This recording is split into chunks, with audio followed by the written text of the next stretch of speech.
Strange coincidences, unexplainable bad luck, and sudden negative shifts in your relationships might not be random occurrences at all. Instead, they could be carefully orchestrated attacks from someone practicing witchcraft against you. When these patterns start repeating in your life, they demand your attention, because ignoring them could cost you your peace, relationships, and even your success.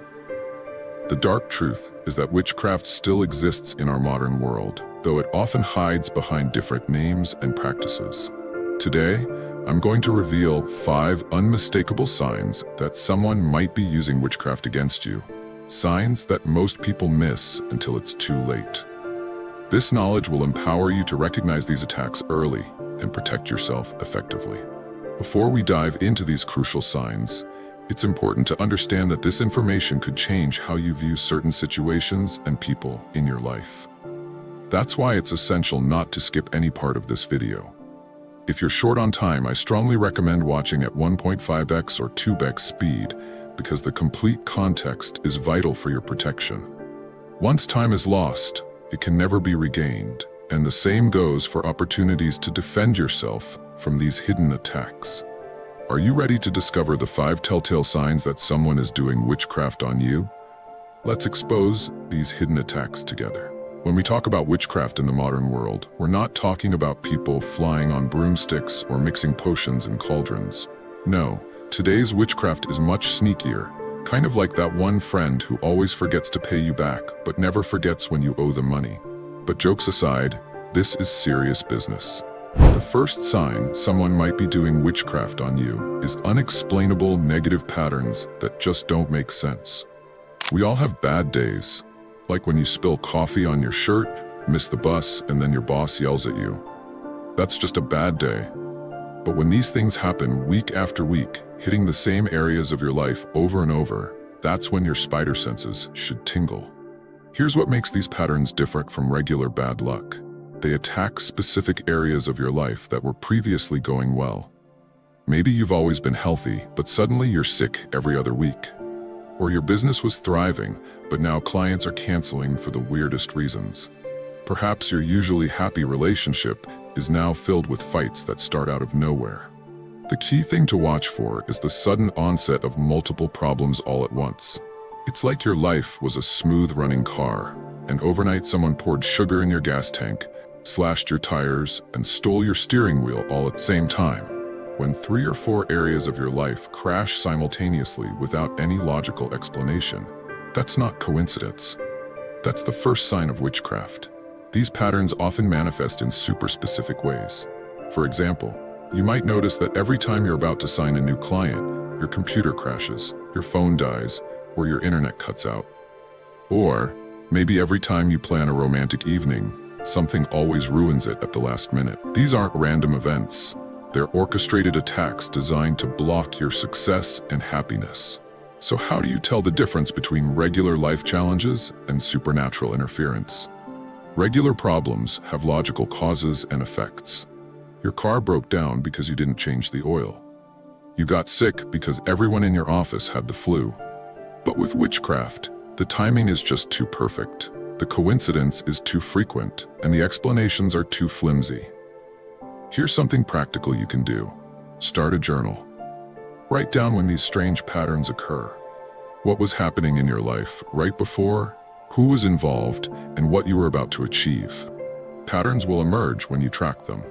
You might discover that these random bad events always happen after interacting with a specific person or when you're about to reach a certain goal. Remember, this is just the first of 5 signs someone is doing witchcraft on you. By itself, it might not be conclusive, but combined with the other signs we're about to discuss, you'll have a much clearer picture. And knowing is half the battle, right? Just like knowing that eating an entire pizza by yourself is a bad idea, but we still do it sometimes. Unlike pizza regret, witchcraft is something you definitely want to identify early. Now, the second sign that someone might be doing witchcraft on you is unusual physical and emotional symptoms that just don't make medical sense. I remember speaking with a woman, let's call her Linda, who had always been energetic and positive. She ran her own business, was the life of every gathering, and rarely even caught a cold. But then something changed. Linda suddenly started experiencing crushing fatigue that knocked her out by 2 p.m. every day.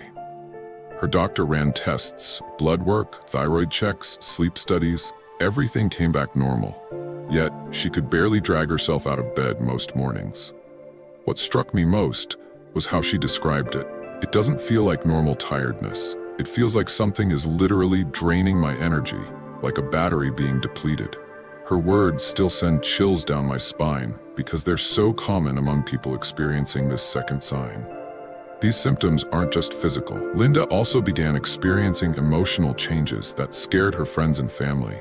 Random bouts of depression would hit her like waves, coming out of nowhere and disappearing just as mysteriously. Anxiety would grip her throat when entering certain rooms of her house or when around specific people. And most disturbing were the nightmares. Vivid, recurring dreams where she felt paralyzed while shadowy figures moved around her bed. What separates these symptoms from regular health issues is how they resist conventional treatment. Antidepressants don't touch the depression, sleep aids don't stop the nightmares, and energy drinks and coffee make no dent in the fatigue. It's as if the symptoms aren't coming from within your body, but from an external source. Throughout history, these unexplainable symptoms have been documented in cases of suspected witchcraft. In 17th century Europe, records described similar patterns. Today, we see the same symptoms, but dismiss them as just stress or probably nothing. But your body knows better. It's telling you something is wrong. These attacks typically target your most vulnerable areas. If you're an artist, your creativity suddenly vanishes. If you're an athlete, mysterious injuries appear. If you're a social person, crippling social anxiety suddenly develops. The witchcraft zeroes in on what makes you uniquely you and attempts to disrupt it. If you're experiencing these symptoms, start documenting them immediately. Track when they occur, their intensity, who you were with, and where you were. Look for patterns. Do they worsen after seeing certain people? Do they improve when you're in certain places? This documentation can reveal connections you might otherwise miss. What made Linda finally understand what was happening? Her symptoms would completely disappear when she visited her sister in another state, only to return within hours of coming home. They would intensify after meetings with a jealous colleague. When she finally connected these dots, she was able to take steps to protect herself. These unexplained physical and emotional symptoms are the second major sign that witchcraft might be directed at you. Combined with the first sign of negative patterns, they paint a clearer picture of intentional spiritual attack rather than random misfortune. Stay with me as we explore the third sign, which might be hiding in plain sight in your own home.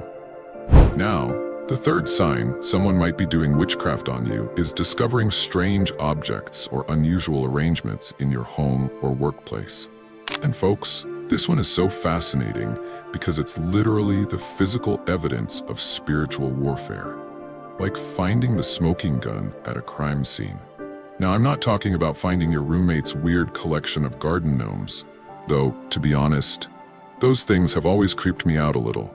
What I'm talking about are objects that are deliberately placed to serve as anchors or conductors for negative energy being directed at you.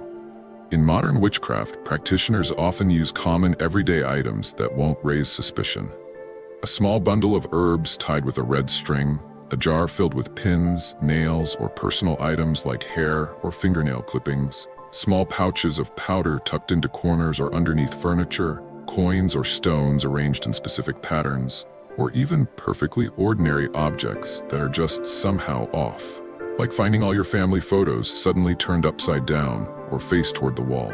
These objects are typically hidden in places you frequently occupy or pass through. Doorways and thresholds are particularly significant. The front door, bedroom door, or even your office entrance. Other common locations include under your bed, inside your mattress, in houseplants, above door frames, in basement corners, or even in your car. Personal items are especially powerful targets. Check your clothing, particularly items you wear regularly. Look through your jewelry box, especially for pieces that suddenly make you feel uncomfortable or that you've inexplicably stopped wanting to wear. Even your toothbrush or hairbrush might be tampered with. Anything that connects directly to your body or energy field. Now, here's where I need you to pay extra attention. If you do find something suspicious, do not handle it with bare hands. Seriously, don't touch these things directly. Use gloves or tongs to remove them, and don't bring them close to your face or body. These objects can be charged with negative energy that can transfer to you through direct contact. The connection between physical objects and energetic attachments is real.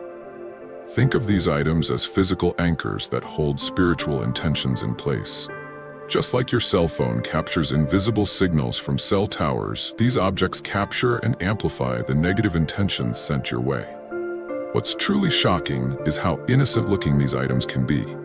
A small gift from someone you barely know that gives you an uneasy feeling, a peculiar ornament that showed up on your desk with no explanation, or even something as simple as a penny placed heads or tails up in a specific location can be significant.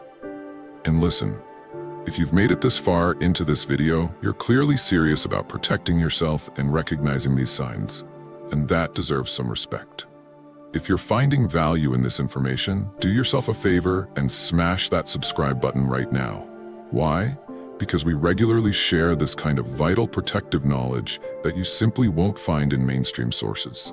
Plus, the algorithm will love you for it, and so will I.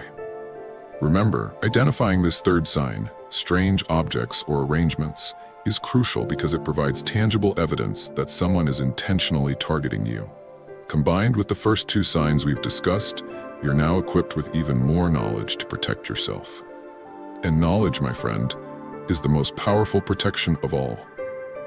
Now, the fourth sign that someone might be doing witchcraft on you is dramatic and unexplainable changes in your social circle and relationships. This sign cuts deep because it strikes at the very heart of what makes us human, our connections to others. When witchcraft targets your relationships, it doesn't just damage one connection. It often creates a domino effect that can leave you feeling isolated and confused. These aren't normal relationship issues that develop over time. They're sudden, intense changes that seem to come out of nowhere. Think about that friend you've had for years, the one who knew all your secrets and always had your back. Imagine them suddenly becoming cold towards you, canceling plans repeatedly, or even spreading rumors behind your back.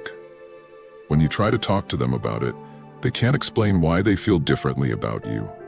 They just do. Something has shifted, and neither of you can pinpoint exactly what or why. This type of unexplainable hostility from previously friendly people is a classic sign of interference. It's as if someone has planted negative thoughts about you in their minds. Your previously warm relationships suddenly freeze over. People who used to smile when they saw you now avoid eye contact or find reasons to keep their distance. Even more telling is when miscommunications and misunderstandings multiply without reason. Messages never arrive, emails get lost, your words get twisted and repeated back to you in distorted form. You leave a perfectly normal voicemail, but the person who receives it somehow hears something completely different. It's as if there's static in all your communications, scrambling your messages and creating confusion. This pattern of interference typically leads to isolation. One by one, your support network crumbles. Invitations stop coming, group chats go silent when you enter, and eventually, you might find yourself alone, cut off from the very people who could help you recognize what's happening. And that's precisely the point. Isolation makes you vulnerable and easier to control or manipulate. The manipulation of relationships through supernatural means has been documented across cultures and throughout history. In many traditional societies, this was considered one of the most dangerous forms of witchcraft, precisely because it destroys the community bonds that keep us safe and supported. Some of the common tactics used to create division include planting seeds of doubt about your character, stirring up jealousy or competition, reviving old conflicts that had been resolved, or even creating entirely fabricated scenarios that never actually happened, but that people somehow remember experiencing with you. The emotions this creates are devastating. You might feel a deep sense of betrayal, confusion, or even question your own memory and perception of events. Did your friend really say that hurtful thing about you? Why would they? Did you actually do something wrong that you can't remember? This kind of self-doubt is psychologically damaging and spiritually draining. To strengthen your relationships against these negative influences, maintain open communication as much as possible. Document strange interactions. Trust your instincts about sudden changes in people's behavior toward you. And when possible, meet in person rather than relying on electronic communication, as face-to-face interactions are harder to interfere with. Most importantly, remember that people under this kind of influence aren't acting from their true selves. The anger, suspicion, or dislike they're expressing toward you isn't coming from their heart, it's been planted there. When you recognize this, it becomes easier to respond with compassion rather than reactive hurt, which only deepens the divide. This fourth sign, changes in your social circle and relationships, is particularly painful because it attacks our fundamental need for connection. Combined with the previous three signs, it forms a powerful indicator that something unnatural is influencing your life. As we move to our fifth and final sign, remember that awareness is the first step toward protection. Now, the fifth and final sign that someone might be doing witchcraft on you is experiencing intuitive warnings and spiritual disturbances. This sign is perhaps the most subtle, yet potentially the most powerful, because it taps into your own innate protective systems. Systems that often recognize threats long before your conscious mind can process them. Take a moment right now to reflect on a time when you had a gut feeling about something or someone. Maybe you decided not to take a certain route home one night for no logical reason, only to learn later there had been an incident there. Or perhaps you felt an inexplicable unease about a charming new person everyone else seemed to love. Our intuition often speaks to us in these quiet ways, and when it comes to spiritual attacks, these whispers become especially important. What intuitive warnings might you be experiencing right now? Do you feel a persistent sense of being watched when no one is there? Do you suddenly feel uncomfortable in spaces that used to feel safe? Are there specific people who cause your energy to immediately drain when they enter a room, even though they haven't done anything objectively threatening? These intuitive warnings often manifest physically. Your stomach might tighten around certain people. You might get goosebumps in specific locations of your home for no apparent reason. Your breath might become shallow, or you might feel pressure on your chest in certain situations. These physical responses are your body's alarm system, alerting you to dangers your conscious mind hasn't yet processed. Consider your dreams lately. Have they changed in nature? Recurring nightmares, dreams of being chased or attacked, or dreams where familiar people appear distorted or threatening can all be your subconscious mind trying to communicate that something is wrong. Your dream state can often detect energy disturbances that your waking mind filters out. Many people who later confirm they were targets of witchcraft report having initially dismissed these intuitive warnings. "I thought I was just being paranoid," they often say. But paranoia is generalized fear without specific triggers, while intuitive warnings are specific and consistent. Learning this difference can be life-changing. Changes in your spiritual practices or connection might also occur. If you previously found peace in meditation, prayer, or other spiritual practices, you might suddenly encounter blocks or disturbances. Your once clear connection feels static-filled, your prayers feel like they're hitting a ceiling, and your meditation is constantly interrupted by intrusive thoughts or uneasiness. These subtle spiritual disturbances are often overlooked because we tend to attribute them to stress, lack of focus, or just having an off day. But when they persist and combine with other signs we've discussed, they become crucial pieces of the puzzle. They're often your first line of defense. Early warning systems designed to alert you before serious damage occurs. How can you strengthen these intuitive abilities and spiritual boundaries? Start by simply acknowledging and honoring your intuitive impressions. Write them down, track patterns, and don't immediately dismiss uncomfortable feelings as irrational. Instead, ask yourself what they might be trying to tell you. As you reflect on what we've discussed, unexplainable negative patterns, unusual physical and emotional symptoms, strange objects or arrangements, changes in your social circle, and now these intuitive warnings, consider how many of these signs might be present in your life right now. One sign alone might not indicate witchcraft, but when multiple signs converge, the picture becomes clearer. Your intuition is a gift. a personal guidance system that helps you navigate both physical and spiritual realms. Rather than fear these intuitive warnings, welcome them as valuable information. They don't make you weak or paranoid. They make you aware and empowered. And awareness is the first and most powerful step toward protection. Now that you understand the 5 signs someone is doing witchcraft on you, you're equipped with knowledge that most people never receive. As said earlier, awareness itself is your first line of defense. Simply recognizing these signs disrupts the power of hidden attacks. When you know what's happening, you can take action instead of remaining a passive victim. Remember that cleansing your space is essential. Salt barriers at entryways, burning sage or Palo Santo, or using sound cleansing with bells can all help clear negative energies from your home and workplace. Protection practices are equally important. Carry protective stones like black tourmaline or obsidian, strengthen your personal energy through regular grounding exercises, and visualize a shield of light surrounding you before entering challenging situations. These aren't just superstitions. They're ancient practices that have helped people protect themselves for centuries. After watching this video, you have a choice to make. You can ignore these signs and continue to suffer, pretending everything is normal even as your life spirals downward. Or you can take control of your spiritual well-being and reclaim your power. The difference between these choices is literally the difference between being a victim and being a victor. What are your views on this? Share your thoughts in the comments below. I will personally read all of your comments. And if you seriously want to level up in life, don't forget to show some love by hitting the like and subscribe button. Stay strong. Until next time.